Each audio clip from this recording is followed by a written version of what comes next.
Esse livro, lançado em 2014, se transformou num best-seller mundial e já vendeu mais de 12 milhões de cópias em todo o mundo. Inclusive, ele continua na lista dos mais vendidos até hoje. Sapiens, do israelense Yuval Harari. E para falar sobre ele, eu tenho aqui uma convidada mais do que especial, uma brilhante espécie dos Homo sapiens, a chefe maior da tribo dos polímatas, a diva sapiens. Tudo bem, Ana? Oi, Ale, tudo bem? Nossa Senhora, quanto nome, hein? Quanto título! Tudo bom, prazer ter você aqui de novo. A gente já teve um papo especial, um papo polímata, né? E vai ser legal a gente falar sobre um livro polímata agora, né? Que é o Sapiens, do Yuval Harari, né? Eu vou contar um pouquinho só a minha história com esse livro, né? Acho que ele foi lançado no Brasil em 2014, em Israel antes, né? E quando eu comecei a ver esse livro, frequentando ali a lista dos mais vendidos, eu admito que eu relutei em comprar esse livro, né? E a razão foi o subtítulo dele, Uma Breve História da Humanidade. Porque alguns anos antes tinha frequentado a lista dos mais vendidos um outro livro de um historiador, Geoffrey Blamey, não lembro o nome, chamava Uma Breve História do Mundo, né? E que eu tinha lido também, né? E então, quando eu vi esse subtítulo, eu falei, variação sobre o mesmo tema, mas um daqueles livros que vai na esteira de um best-seller para ganhar dinheiro também. Mas aí um monte de amigo começou a ler e falar bem do livro, eu falei, acho que eu vou dar uma chance para esse livro, né? E o que acontece? E esse livro é espetacular, né? Esse livro me marcou muito, porque eu acho que ele conseguiu a proeza, né, de conseguir meio que condensar os últimos 70 mil anos da espécie humana, né? Fazendo muita associação inusitada. É um livro autoral também, né? Apesar de, enfim, ele não ter inventado nada, são fatos históricos. De modo geral, a gente já sabia, né? Mas ele conseguiu costurar essa gama assim, inconciliável quase, né? Porque ele mistura biologia com antropologia, com história, com tecnologia, com religião, com cultura, com arte. E ele faz isso de um jeito magnífico. E mais, ele também não passa pano, né? Ele também não é asséptico, neutro, assim, né? Ele critica, enfia o dedo na ferida, e quando você acha que ele vai ficar panfletário, ativista demais, embora fique claro ali no livro que ele tem uma posição ideológica política, mas quando parece que ele vai ficar panfletário, ele pula para o lado de lá do balcão e trucida o outro lado também, né? Então, acho que ele conseguiu criar uma obra de fôlego e ele conseguiu misturar assim, profundidade e leveza, né? Coisa que a gente não encontra em muitas obras por aí, né? E acho que tem isso também da coisa do autoral, né? De conseguir prender a gente, né? Prender a gente nessa narrativa histórica. E eu fiquei pensando, pô, tantos anos na escola, né? E tantos amigos meus, ou até mesmo eu, em alguns momentos, a gente tinha tanto horror de história, né? E a gente vê como você contando histórias reais, né?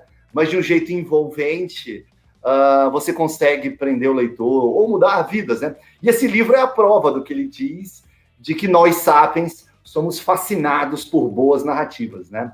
E você, Ana, de modo geral, assim, o que você mais gostou desse livro? No que ele te tocou mais antes de a gente entrar no conteúdo dele? Então, Ale, eu tenho um caso de amor, literalmente um caso de amor com o Harari. Como você descobri a obra em 2014, logo que ela foi lançada aqui no Brasil, era a época que eu estava, inclusive, fazendo o salto da minha vida profissional de tecnologia, onde eu trabalhava, né? Eu trabalhava em grandes multinacionais na área de marketing cloud, de vendas, e indo para o mundo de tendências de futuro e, posteriormente, desaguando onde eu estou hoje, que é filosofia com temas contemporâneos, né? E, na verdade, eu li por causa de uma entrevista, não sei se foi do Bill Clinton, do Obama, enfim, de um cacique desses, recomendando, dizendo que o livro era transformador, e li algumas. Eu lembro que eu estava de pé no saguão do aeroporto, acho que era da La Selva, do aeroporto de Congonhas, eu comecei a folhear o livro, eu quase perdi o avião. porque eu fiquei absolutamente enganchada desde a primeira página. E fez muito sentido para mim desde o primeiro momento que eu li, e eu continuo relendo a obra dele, hoje cruzando com outros autores que eu sei que são referência para ele, principalmente na área de antropologia, na área de filosofia, na área de história, e faz muito sentido. Para mim, o Harari ele é um pensador ímpar, sim, mas não porque com exceção da questão da narrativa ser a cola mítica, né, que une a humanidade, que de por si só não é mesmo um conceito novo, mas a maneira que ele une isso ao andar da marcha histórica, os subtextos e as leituras que você depreende a partir da obra dele são sensacionais. Então, assim, para mim serve como um livro que é uma obra acabada, apesar de ser muito mais legal ser lido dentro da trilogia, né, Sapiens, Homo Deus e 21 lições para o século XXI, mas principalmente porque depois que você faz a primeira leitura e revisita o livro, quando você descobre outros autores complementares, você vai fazer o check-in com o pensamento do Harari, fica quase impossível você não ficar abismado da capacidade que ele tem de costurar diferentes disciplinas para fazer esse mosaico, para fazer esse arco, né, esse arco histórico gigante, maravilhoso, dessa coisa fascinante que é a evolução da espécie humana. Eu sou apaixonada pelo cara, sou apaixonada pela obra dele. É verdade, é difícil, né? Se você tiver uma leitura minimamente crítica, é difícil você não perceber, né, a complexidade que foi você amalgamar e costurar nesse arco narrativo tão intrincado, tamanhos os campos do conhecimento que ele busca. Foi um pouco, acho que foi o principal traço distintivo em relação àquele livro que eu citei que eu tinha lido, Uma Breve História do Mundo, é que aquilo era meio que uma colcha de retalho de pedacinhos estanques, separados da história, que no fim não se conectavam tão bem, né? Ele não puxava o fio condutor de como um fato se relacionava com o outro, né? E o livro do Harari está no outro patamar, né? Uma coisa, aliás, que eu gostei também é que o seguinte, é que desde criança, eu noto que eu sempre fui muito fascinado por pré-história. E eu nunca tive isso na escola. Eu não me recordo, pelo menos, de ter se dado atenção para. E desde criança eu tinha um fascínio por Homem da Caverna, Controle do Fogo. Para mim isso era tão fascinante, né? E assim, embora a gente se fascine com essa coisa do vamos colonizar Marte, né? Ok, legal, vamos colonizar Marte. Mas me parece que depois que a gente pousou na Lua, pousar em Marte é meio que uma decorrência natural disso, ainda que fantástico, né? No fundo, me pareceu muito mais absurdo como é que a gente, como primo de chimpanzé, né, foi conseguir fazer o que a gente fez. Ou seja, esse primeiro salto, o do zero, né, quando está na estaca zero, e ele puxa ela de trás também, que me parece que é um pedaço da história, talvez porque não tem tanto charme, ou talvez porque você não tenha todos os elementos históricos, né, para poder ser muito conclusivo, mas ele traz isso. Bom, o livro fala de 3 revoluções, né, cognitiva, da agricultura e científica, né? Na revolução cognitiva, ele fala do protagonismo do cérebro humano, não só do ponto de vista cognitivo, mas do ponto de vista de ter um cérebro que é capaz de imaginar o que não existe, se abstrair, né? Ou seja, a gente é capaz de criar mitos, né? De criar fábulas, coisas abstratas. E quando a gente cria coisas abstratas que não existem no mundo, a gente acaba tendo como consequência coisas que passam a existir no mundo objetivo, simplesmente porque a gente acredita de uma coisa que não existe. Do tipo, eu não estou sem dinheiro, então não tenho uma cédula de R$100 aqui, mas aquilo é um papel pintado de azul, né? Mas no momento em que eu passo a acreditar que aquilo tem um valor, que é endossado pelo Banco Central, ou que aquilo não é um pedacinho pintado de azul, eu posso trocar aquilo por gasolina, por churrasco, por algumas horas de trabalho, né? Eu vi um estudo interessante, Ana, de um médico, dizendo, um estudo mesmo científico, acho que é de pós-graduação, não sei, correlacionando o número de infartos, né, à Copa do Mundo, né? Então ele provou que em época de Copa do Mundo, durante os jogos daquela nacionalidade, enfim, que o infartado que tem um aumento muito grande do número de casos de infartos, né? E que é uma absoluta loucura, né? Porque são 22 homens chutando uma bola de couro, mas a gente imagina que aquilo é uma batalha épica entre nações, chega ao ponto de infartar, né? Então, acho assim, apesar de a gente ter construído carros, aviões, Jeff Bezos querer ir para Marte, né, o que nos fez humano foi essa capacidade muito particular de contar e de acreditar em histórias, né, Ana? Como é que você vê esse capítulo, que talvez seja o capítulo mais instigante, é o primeiro soco que ele dá na gente, né? Mais bonito. Assim, o Harari, nessa primeira etapa do livro, que ele fala da revolução cognitiva, na verdade, ele aborda, acho que o maior mistério, né? O mistério que provavelmente vai ficar irresoluto na nossa espécie, que é realmente grande salto, né? O grande estouro da consciência, né? Por que, quando, onde e por que a nossa espécie desenvolveu a consciência? Esse é o primeiro ponto, né? E ele mesmo, nesse sentido, apesar desse saber enciclopédico dele, ele é um mistério que a gente não tem condições, por enquanto, de dar conta, né? E a questão da criação da realidade, eu acho que também é o ponto fundamental desse livro, porque ele divide, na verdade, aquilo que a gente conhece, os nossos saberes, em 3 grandes ordens, né? A ordem daquilo que é concreto, aquilo que está da minha pele para fora, então, assim, é eu na frente dessa tela palpável, concreta, segurando um device qualquer, falando com você, cercada de madeiras, eu estou na ordem do concreto. Eu tenho a ordem do subjetivo, aquilo que é só meu, que está dentro da minha consciência, que você nunca vai atingir, que eu nunca vou atingir, que ele é absolutamente imaterial e impalpável. O pulo do gato, Freud trabalhava nessa linha, né? Sempre trabalhando nessa linha, a psicanálise trabalhando nessa linha, a psicologia trabalhando nessa linha. Na verdade, desde da filosofia de 1700, a gente já vem trabalhando na questão de entender o nível da subconsciência, ainda que a gente não tivesse nome para aquilo. Pô, Freud veio, nomeou aquelas histórias todas, aí o barco correu. Eu acho que o pulo do gato do Harari é ele conseguir fazer a gente entender que existe uma terceira ordem, essa ordem que é a intrasubjetiva. Quando a minha subjetividade toca a sua subjetividade e a gente consegue fazer essas duas subjetividades se entenderem, a gente consegue comunicar algo das nossas subjetividades, a gente dá um salto para o mundo do concreto, a gente opera no mundo do concreto. Então, provavelmente a ordem do subjetivo, todos os mamíferos mais evoluídos têm. Provavelmente não, eles têm, né? Porque tendo o sistema nervoso, você tem essa ordem do subjetivo, você está afeito e afeto, a amores, a paixões, a sentimentos, aquilo que a gente acha que na verdade vem a reboque do corpo, mas que é aquilo que coordena a vida de um mamífero, né? Esse arcabouço emocional. E tudo na vida tem a ordem do concreto, tem o lado externo, o lado exterior. De alguma maneira, o Sapiens conseguiu criar essa terceira ordem, essa ordem do intrasubjetivo. Bom, o Sapiens, Neandertal, todas as espécies de hominídeos, o Sapiens foi o que restou. Essa ordem do intrasubjetivo, ela é única na história da Terra. Pelo menos que a gente saiba, nenhuma outra espécie que já habitou a Terra conseguiu cooperar de uma tal maneira que a sua ordem subjetiva fosse comunicada de uns para outros e a partir disso a gente pudesse operar na realidade. Então, esse, na verdade, eu acho que é a grande construção que o Harari faz. É a criação desse arcabouço, da cola mítica. A cola mítica é essa cola que rege essa ordem da intrasubjetividade, que faz a gente ser capaz de operar no concreto e aí a coisa andar. Eu acho isso magnífico. Fantástico.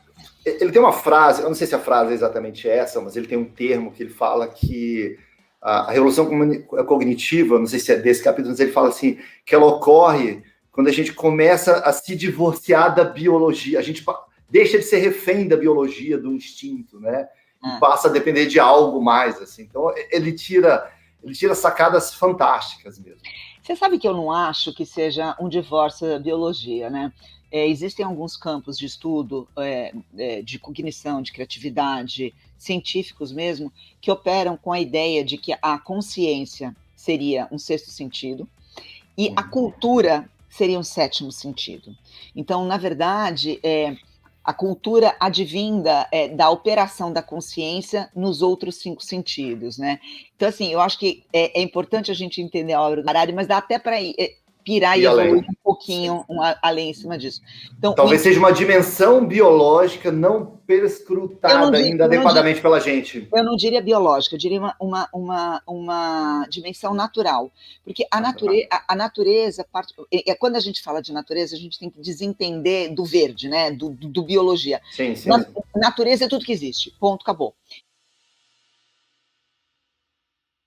E ela opera em várias dimensões. Se a natureza admite a possibilidade daquilo, aquilo passa. Se aquilo existe, é porque faz parte do arcabouço natural. Então a gente precisaria trazer essa obra do Harari também para entender a naturalização da consciência. A gente tem essa tara da cultura. A gente tem a tara dessa história de que a cultura é uma criação humana, mas talvez ela seja uma forma operativa da natureza, tanto quanto o silício ou o carbono. Eu gosto muito de pensar dentro dessa chave. Que bacana. Aliás, como ele pensa a chave de depois, lá na frente no Homo Deus, né, a nossa arquitetura como algoritmo biológico. Mas vamos chegar nisso ainda, né? Outra coisa que eu acho instigante dele, que é um bocado provocativo, e que, para falar a verdade, assim que eu li, foi a coisa que mais me falou, opa, pera lá, né? É quando ele fala da segunda revolução, né, que é a revolução agrícola, que teria tido início aí por volta de 12 mil anos atrás, e a gente tende a imaginar isso como um processo evolutivo natural. A gente era caçador-coletor, um dia achava comida, no outro dia não achava comida, enfim, né? E a gente tende a imaginar a Revolução Agrícola como uma grande conquista da humanidade. É quando a gente passa a ter um protagonismo e a gente passa a ser autor da própria comida, algo assim, né? A gente passa a não depender da sorte, do meio ambiente, etc. e tal. E ele traz uma outra visão, quase que dizendo que é uma fraude, né? Que na verdade foi um retrocesso. A gente empobreceu o estilo de vida humano quando a gente parte para a agricultura, porque a gente sai de uma dieta altamente diversificada, né? Um dia você comia kiwi, outro dia você comia zebra, outro dia você comia peixe, né? Para uma dieta mais empobrecida, baseada em monocultura, bicultura, 2, 3 itens. Com isso, você acaba também dando origem a doenças que não existiam, ciclos de fome, porque, enfim, às vezes não chovia o que tinha que chover, enfim, por razões diversas, né? Então, ele traz essa perspectiva um bocado ousada, né? De que ela foi uma espécie de retrocesso, né? Porque ela fez a gente trabalhar de maneira mais extenuante, mais horas por dia, para no final das contas ter uma dieta mais pobre. E ele tem uma frase que eu acho muito legal, que ele fala assim, o Sapiens, ele achava que estava cultivando cevada, trigo ou batata, mas era a batata que estava domesticando o homem. Relação é inversa, né? Eu acho que esse capítulo da Revolução Agrícola, ele traz algumas lições importantes. A primeira, sem sombra de dúvida, é a lição da humildade, né? Da gente, na verdade, são algumas lições muito duras que ele traz nesse capítulo. Acho que a primeira e a mais importante é a gente entender que o nosso divórcio como espécie daquele ambiente que nos criou e nos modelou como espécie acontece realmente a partir da Revolução Agrícola. Essa é a primeira lição. Quando a gente cala, é uma frase muito bonita, né? A gente começa a colocar o homem no centro do palco e a gente cala os demais seres vivos. Foi inclusive quando entrou o aspecto religioso como uma maneira de você fazer intermediação com a natureza, que a gente perdeu quando a gente parou de ouvir os animais, quando a gente parou de entender ou de se movimentar num ambiente mais simbiótico com o todo e não com algumas partes. Obviamente, essa segunda parte que você falou da simbiose, né, entre o ser humano e algumas espécies é, sem sombra de dúvida, algo muito importante. Ou seja, o trigo nos domesticou mais do que nós domesticamos o trigo. Em matéria de sucesso evolutivo, o trigo, hoje, o boi, a galinha e a cabra são sucessos evolutivos muito maiores do que o ser humano, porque olha a quantidade de seres humanos que foram postos para estarem a cargo da manutenção genética dessas espécies. Eu gosto muito de trazer o Richard Dawkins, do Gene Egoísta, para fazer uma coleitura desse pedaço, porque o gene é o que manda na sobrevivência, e sem sombra de dúvida, o gene do trigo conseguiu dar um salto evolutivo em matéria de sobrevivência tão ou mais importante que o ser humano. Mas esse capítulo ele também traz duas outras coisas que eu gosto muito de ler na obra do Harari. O Harari é um cara muito compassivo, né? Ele é ativista, ele é vegano, ele é um cético, ele tem algumas características pessoais que o definem como homem muito interessantes, mas sem sombra de dúvida a compassividade do Harari, ela é um marco. Se você vê inclusive algumas entrevistas do marido dele falando que ele é incapaz de literalmente matar uma mosca, ele não consegue fazer isso, ele tem uma relação dele com as demais espécies que é modelada de um jeito diferente. E na Revolução Agrícola ele traz a sombra do sofrimento animal como sendo talvez o grande pecado, apesar dele não ser um cara religioso, a sombra do pecado está na maneira com a qual nós estabelecemos a nossa relação com as demais espécies.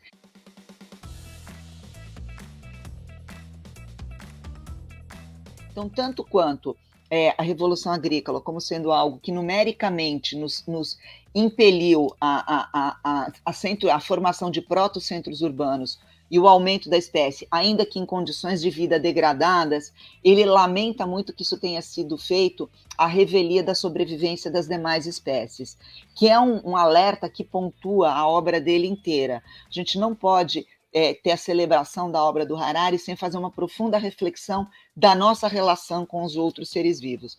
É um capítulo muito triste para mim, o da Revolução Agrícola, ainda que eivado de esperanças quando ele vem a falar do salto da Revolução Industrial.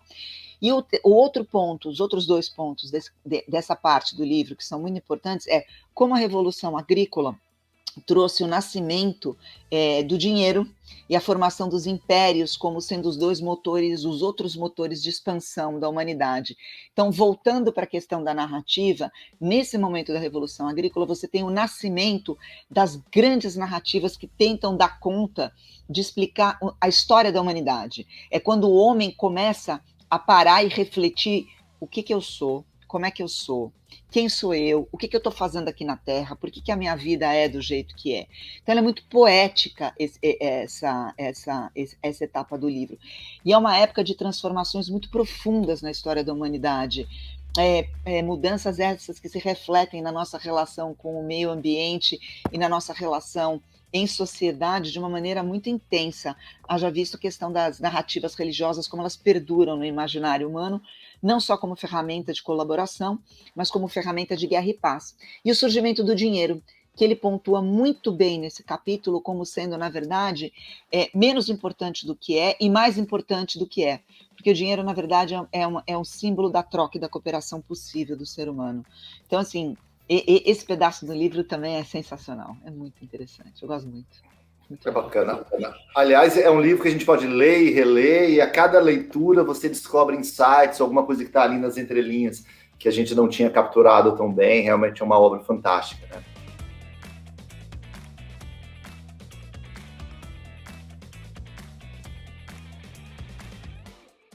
Então, o salto da Revolução Industrial foi uma mudança paradigmática, de parar de olhar o passado como fonte de referência, autoridade advinda do passado de épocas remotas, e um olhar ao futuro, e mais do que nunca, um olhar no ser humano como sendo o grande foco do gerador do conhecimento. É nessa etapa, no começo da Revolução Científica, que a gente começa a matar Deus. E a gente tira Deus da história e coloca o ser humano. Então, a Revolução Científica, ela celebra o ser humano como sendo o autor único da sua vida, mas traz também dolorosamente a consciência, a consciência as nossas limitações. Porque Deus pode tudo, né? Num olhar mítico, num olhar de teoria do conhecimento, Deus pode tudo. O homem sabe que ele não dá conta de tudo. E aí entra a ciência para tentar responder, que é a que ele coloca, na verdade, junto com o mercado, como sendo os novos deuses da época que a gente vive. Que é um paradoxo, né, do conhecimento, é justamente, quanto mais a gente conhece, vem o paradoxo da ignorância, né? Mais fica evidente, né, o quanto a gente não sabe. Acho que tem um capítulo, né, que chama Descoberta da Ignorância, acho. Acho que sim, acho que tem sim. Acho que tem um capítulo que chama Descoberta da Ignorância, né? E voltando assim a esse amálgama que ele traz, né? Eu queria que você tentasse trazer isso. Eu sei que você é uma apaixonada pela questão da polimatia, né? E esse livro ele começa falando de o que é biologia, né? O que é cultura, o que é história. Acho que ele traz meio que um preâmbulo assim. E esse livro é exímio em... Eu acho que esse livro ele é mais do que multidisciplinar, no sentido que ele aborda a disciplina de antropologia, de história, de cultura, de genética, né? Eu acho que ele é transdisciplinar, né? Porque ele faz meio que a fusão de uma disciplina na outra, né? Ele não só explicar isso é história, isso é cultura. Ele mostra aonde que está a intersecção dessas diversas disciplinas, né? Nesse sentido, dá para a gente dizer que o Sapiens é uma obra polímata? O Sapiens é uma obra polímata de um homem que admira muito polímatas, ele se considera um polímata, e mais do que isso, é uma celebração de uma espécie que é polímata, né? O Harari, ele não entende o ser humano monofacetado. Aliás, essa é uma das características do Harari que incendeia tanto e provoca tanto desconforto na academia dita convencional, né? Muita gente acusa o Harari de ser um pensador pouco original, de requentar obras alheias, mas poucos se dão conta que a verdadeira natureza do conhecimento não está necessariamente na descoberta de algo novo, mas na intersecção desses conhecimentos para aí você apresentar um painel novo, um olhar novo, uma perspectiva nova. Então o Harari ele é fonte de multireferências. É isso que você falou, ele combina um olhar antropológico, ele é historiador, na verdade, né, a formação original do Harari, ele é historiador especializado em muros da época medieval. Acho que é por isso que é um cara que constrói tanta ponte entre tantas disciplinas. Ele é filósofo, ele conhece muito de tecnologia e ele se apoia bastante na biologia e na física também. Na física um pouco menos, mas bastante na biologia também. Então, nesse sentido, ele borda assim, um painel que é um painel que até reflete um pouco aquilo que nós fomos gerados e gestados como espécie. Porque para a gente poder sobreviver e dar conta do mundo, a gente tinha que fazer milhões de coisas ao mesmo tempo. A gente tinha que ser parteiro, bordadeiro, sapateiro, caçador, conhecer de construção. Então, ele mostra, na verdade, um mundo hoje onde a hiperespecialização, apesar de ser uma coisa maravilhosa em termos científicos, que trouxe um avanço coletivo muito grande, fala de uma espécie de indivíduos que estão infelizes, porque eles se sentem limitados, se sentem incapacitados e, mais do que isso, sentem que a sua contribuição dentro dessa vastidão se perde. Paradoxalmente, é também um libelo de esperança, por mais que a gente saiba que o Harari tem um travo amargo na obra dele, ele é um cético, né? Ele não bota muita fé na história, no futuro da humanidade, pelo menos não de como a gente está. Mas, por outro lado, é um belíssimo incentivo para você ter prazer durante a jornada, porque ele demonstra claramente um prazer inenarrável em estar contando aquelas histórias e fazendo esse arcabouço de disciplinas simultâneas acontecendo. É fantástico. Que bacana, é fantástico mesmo. Bom, e eu sei que você está imbuída, está criando um curso. Me fala um pouco mais. Você está preparando algum tipo de material, de conteúdo da obra do Harari? Na verdade, o que acontece? Os aulões da Tiana, que começaram como esporte e diversão, né? Para eu poder debater e trocar ideias com pessoas que gostavam. Lá no Clubhouse, não é isso? Na verdade, começou antes do Clubhouse, né? Começou com um coletivo que se chama Tomorrow X, que é de tendências de futuro, onde a gente se encontrava antes da pandemia em bases regulares para poder conversar sobre tendências de futuros. Eu comecei a aportar esses olhares, e daí, com a chegada da pandemia, migrou para o Clubhouse e viraram salas gigantes. As salas do Harari já chegaram a ter mais de 1.000 pessoas simultaneamente por 5, 6 horas seguidas, debatendo comigo o livro. E muita gente pede para repetir. Só que acontece, dar uma aula de 5, 6, 7 horas é exaustivo. Então, para poder dar conta dessas demandas, eu conversei com uma amiga e a gente está lançando, na verdade, a gente vai lançar uma trilogia de cursos, cada um composto de mais ou menos umas 4 aulas, que vão abordar as 3 obras do Harari. Então, um curso vai falar do Homo Deus, um curso vai falar do Sapiens e o outro vai falar do 21 lições do século XXI. Só que eu vou inverter. Eu vou começar pelo 21 lições do século XXI. Por quê? Porque eu acho que no 21 ele faz uma amálgama dos livros e traz um olhar muito contemporâneo em cima de temas que são muito aflitivos agora, né? E a estrutura narrativa do 21 lições do século XXI, em cima de 21 grandes temas, para mim é um achado dele. E é mais fácil até você fazer uma introdução à obra do Harari em cima do 21 lições. São temas mais curtos, mais concentrados. Aí depois eu vou pular para o curso do Sapiens, que aí eu vou varrer o livro de ponta a ponta, e aí eu cruzo com essas outras referências, tanto genética, quanto história, quanto outros autores de filosofia, para trazer. E, por último, a gente vai para o Homo Deus, que das 3 obras é a mais complexa, porque talvez ela exige uma carga de conhecimento prévio em cima dos Sapiens, para você poder dar conta de entender questões como nós somos manipuláveis, ou como fazer para resistir a essa questão de estarmos imersos num capital de vigilância ou outro. Então, dá para conversar com algumas outras obras. Vão ser 12 aulas, 4 aulas de cada, 12 aulas em cima dos 3 livros dele. Vocês estão convidados. Opa, será um prazer. Como foi um prazer enorme conversar com você. Claro que daria isso aqui um aulão de 5, 6 horas, mas aí eu deixo para quem quiser se aprofundar, vai ter seu curso aí.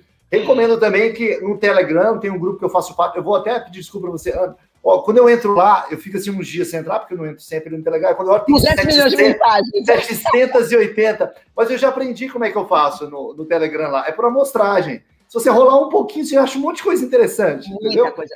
O pessoal da Aquilo tribo é, é muito inteligente. aquilo é beber água do Oceano Atlântico de canudinho. Já me liguei, não rola, entendeu? Então eu vou lá, faço por amostragem. Dou uma roladinha, aparecem uns artigos, uns textos. Eu vou lá, favorito, pé, pronto, relaxa. Porque 2 dias eu vou, vai ter um monte de coisa legal. Desencanei de consumir tudo aquilo. É um oceano mesmo. Então tem um Telegram, Tribo dos Polímatas, e tem o Instagram dela. Tem o meu Instagram, da Ana Flávia, _ Tribo Polímata, e tem os encontros no Clubhouse. O Clubhouse é aberto, não precisa mais de convite. Hoje, por exemplo, eu vou estar mediando um debate com a Carla Tiepp, que é neurocientista, a respeito dos fenômenos dos incels. O que são os incels, né? Que são esses celibatários involuntários americanos que andam... Bom, é um fenômeno mundial, que é um crash da modernidade, é um crash na psique masculina na modernidade. Então, a gente tem uma sala de quinta-feira que se chama Dopaminas, onde eu e ela, a gente aborda tudo que é assunto sob a perspectiva da neurociência e da filosofia. E de domingo eu tenho as salas dos encontros da Tribo Polímata. Nesse domingo eu vou estar varrendo a Sociedade do Cansaço e Modernidade Líquida. Então eu vou combinar o coreano com o Bauman, com o Zygmunt Bauman, vai ser bem legal. Dá para fazer um painel contemporâneo. Nossa. E é isso, temas contemporâneos carregados de filosofia é minha praia, você sabe, né? É isso aí. É a nossa chefe maior da Tribo dos Polímatas. Grande exemplar, Diva Sapiens. Ana, foi um prazer enorme conversar com vocês. Não deixem de seguir a Ana aí, me segue também. E breve aqui no canal vai ter um papo sobre homodeus. Você não perde não, que tá muito legal. Tchau. Boa. Tchau, gente. Obrigado.